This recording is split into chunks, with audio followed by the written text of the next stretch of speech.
Head Coach Dewey Lusk, I'm Darrell Dingus-Healy. We're set to preview the home opener of the 2014 season against West Virginia Wesleyan. Coach, last week went on the road to Urbana, came up short 24-13, but you had to see a lot of things you liked in that game. Oh yeah, Darrell, saw a lot of good things. We rushed the football as well as we've ever rushed it in the last 3 years. Played solid defense. Quarterback played well. We did a lot of good things. Offensive line especially played well. But we got to clean up some things. If we clean up some things in practice this week, I think we'll be ready to go with West Virginia Wesleyan. Coach, one thing that's always key in any football game, especially for us, is a turnover battle. And again, you come up short in that area 2-0. You really feel like if we could ever get over that hump, not necessarily even win the turnover battle, but just draw even, we get over the hump in one of these games. Well, you're exactly right. It was unfortunate on the one turnover we had. Ty was doing his very best to get it out of bounds. The kid made a heck of a play.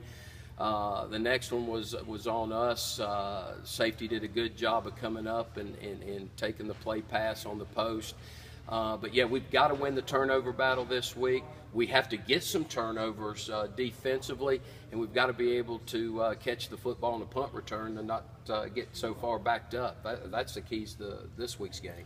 Coach, switching gears and looking at West Virginia Wesleyan, second week in a row, you're going to see a team that runs a variation of a 3-3 defense.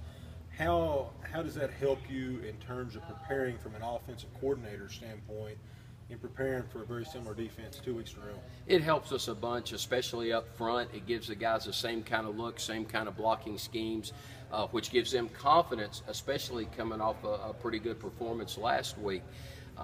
So hopefully we'll be able to rush the football as well, clean up some things in the passing game, and be able to get the football in the end zone a few more times. And one story coming out of Wesleyan's game, they were defeated by Charleston. Their season openers, their quarterback, Jeremy Musselman, was injured and didn't play in the second half. He's preseason player of the year in the conference. Do we have any clue as to what his status is going into Saturday's game? Well, Coach Shell called the other day, and West Virginia Wesleyan's coming for a walkthrough at 6 o'clock on Friday, and he said that Musselman had hurt his ribs, and he's a big maybe right now. So don't know if he'll be playing or not. Guess it depends on how sore those ribs are. But a very good quarterback, very good player, and I guess we'll see. Fans, as a reminder, Saturday's kickoffs at 12 o'clock. Pregame show on WDIC's at 11:30, and it is a red out. First 300 fans in attendance get a free Cavalier Red t-shirt, and if you don't get one of those, show up in red.